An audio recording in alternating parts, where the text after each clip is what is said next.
Au bout, on aurait peut-être un contrat d'apprentissage.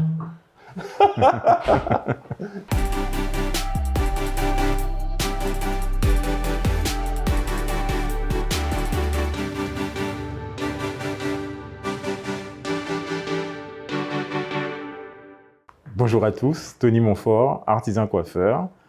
J'ai à côté de moi Patrice. Bonjour, bonjour. Aujourd'hui, c'est moi qui suis à la place du cobaye.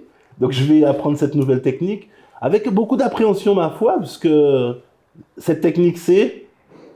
Alors, c'est une coupe au rasoir et c'est pas un cobaye, c'est de l'apprentissage, ne serait-ce qu'un court instant. C'est de l'apprentissage je voudrais dire et insister beaucoup dessus. J'ai formé beaucoup de jeunes et c'est ma plus grande fierté, transmettre mon savoir. Donc, on va passer directement à la coupe. Ça se passe sur une tête... c'est pas une vraie tête qu'on va couper là. Hein. Oui, on va prendre quand même quelques précautions. On va utiliser une tête malléable, donc c'est une tête d'apprentissage sur laquelle les jeunes s'exercent à découvrir des techniques. Et là, je vais utiliser un rasoir classique, mais Patrice prendra un rasoir, ce qu'on appelle un phaser dans notre jargon professionnel, qui est un rasoir avec une protection, donc qui en aucun cas il ne risque pas de perdre son doigt. On va voir ce que ça donne parce que c'est pas gagné, c'est ma première fois. Oui. Au bout, on aurait peut-être un contrat d'apprentissage. Donc là, ce que je vais demander à Patrice de faire, c'est de faire un alignement sur le bas du cou de cette jolie demoiselle. Et donc, on va effiler ainsi. Alors, on appelle ça dans notre métier un grattage. Donc là, j'effectue un grattage. Je fais simple. Si je voulais que cette dame puisse avoir un carré rentrant, je ferais l'effilage par en dessous. Mais je vais simplifier les choses et je vais lui demander de me faire un effilage extérieur. Donc là, on a une base. Ça s'appelle une base, la ligne que je viens de tracer. Il suffit de suivre cette ligne et de faire le tour. Donc, avec ce rasoir-là, qui s'appelle un phaser, et avec lequel on a moins de risque de faire des bêtises. Alors, un coiffeur a toujours son peigne dans sa main. Donc, tu coiffes ta mèche, tu la tends entre l'index et le majeur, et tu viens gratter pour avoir cette ligne-là. D'accord. Voilà, on gratte. On gratte, et là, ce que tu viens de faire, c'est un effilage sur de la longueur. Moi, je voudrais que cette mèche elle soit coupée nette. Donc, je vais couper en partant de l'extérieur vers l'intérieur. Ah, ok. D'accord. Toujours mèche témoin. Donc, le mèche témoin, c'est la mèche qui est déjà coupée. D'accord.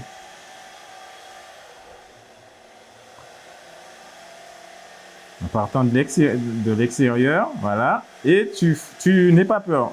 Tu risques pas de te couper. Voilà.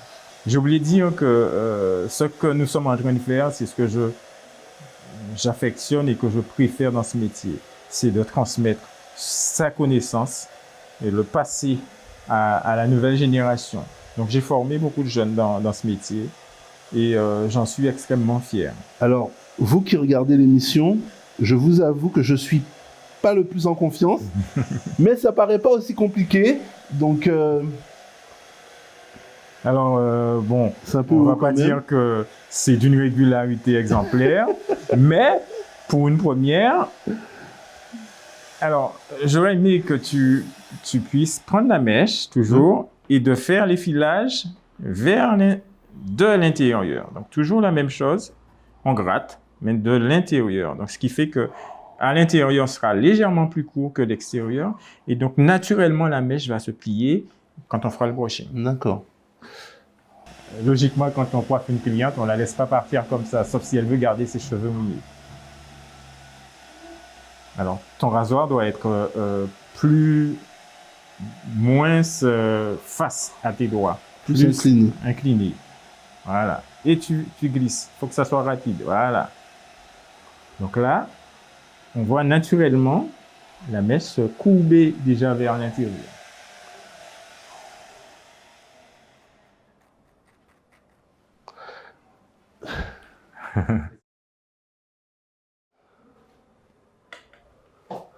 Non mais on a l'impression que je sors d'une école là, franchement, j'ai l'impression d'avoir le coup de truc là. Alors soit le professeur est bon, soit c'est l'élève qui assure. On va continuer. Il faut pas s'emballer, hein. Une manière délicate de me dire, je te dis pas que, mais bon. Non, c'est un bon début. Non, cet outil-là, moi, de mon métier, c'est ce que je préfère. Je fais la mèche? Ouais. Alors moi, je voudrais qu'on puisse faire la mèche. Alors, on va faire une mèche oblique. Donc, elle part de la base du nez pour descendre sur la longueur qu'on a définie ici. Waouh. Alors, comment je vais faire la mèche oblique?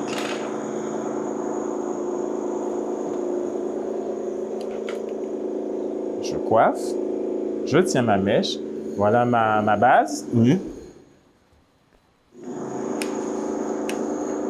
Et donc, je viens couper ainsi. Donc, je te demande de continuer en ce sens, en sachant qu'on a toujours une mèche témoin, c'est celle-là. Alors, oblique, ça veut dire que ta main, elle doit être positionnée comme ça. D'accord. Du plus court vers le plus long, en sachant que la longueur ici est aussi une autre mèche témoin. Non, le gars, on a l'impression qu'il a fait ça toute sa vie. Voilà. Eh, franchement, t'es trop belle, ma fille. Eh, si je pense à me reconvertir, peut-être la coiffure, qui sait. Voilà. J'avoue, c'est grisant. Alors, c'est un bon début. Donc, on a coupé cette mèche-là oblique. Et vous voyez déjà là encore, en utilisant le rasoir, on a déjà le mouvement qui est défini. Et on apprend ça en école de coiffure. En école de coiffure, on apprend à utiliser le rasoir. Et c'est un instrument qui a été, il y a une vingtaine d'années, quelque peu oublié, qui est redevenu à la mode. Alors, comme je dis, ce ne sont pas ces rasoirs-là, celles que tu avais en main à l'instant, ça s'appelle un phaser, avec lequel il y a moins de risque de se blesser et de blesser la cliente. Ça donne des résultats extraordinaires. Donc, moi, vraiment, c'est des instruments de coupe que nous avons, à savoir le rasoir, la tondeuse et les ciseaux. Celui-là, je l'affectionne particulièrement. Vous êtes en immersion dans The Talent. Tony Montfort, merci pour ce petit apprentissage. J'ai beaucoup apprécié et peut-être un nouveau talent. Qui sait? Qui sait? Après, il y a encore du boulot. Il y a autre chose à voir. Mais c'est un bon début. Encore beaucoup de boulot. Dis-moi ce que tu penses. En fait, j'avoue que beaucoup d'appréhension au départ, parce que on parle quand même d'un rasoir, donc c'est un outil qui laisse place à beaucoup d'imagination.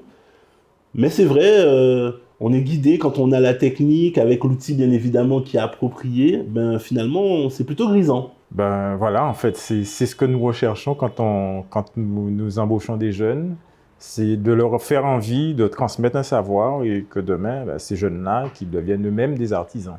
Quand je te regardais pour pouvoir voir la technique, on sent vraiment cette assurance, ce côté professionnel dans la façon dont tu travailles, et ça donne envie de dire aux Big Z qui nous regardent, de venir pour pouvoir eux aussi découvrir tout ça. Alors, ton côté à toi. C'est vrai que je ne l'ai pas dit. Je suis marié à une coiffeuse. On est tous deux habités par ce métier. On a visionné des dizaines et des centaines de cassettes à pouvoir connaître, découvrir toutes les facettes de ce métier. Et encore aujourd'hui, il y a beaucoup à découvrir. D'accord. L'invitation vous est faite. Rappelle-nous un peu l'adresse du salon. Alors, le salon s'appelle Ivan et Tony Coiffure. Il existe depuis 39 ans. Et je suis entouré de jeunes, donc chacun y trouve son compte.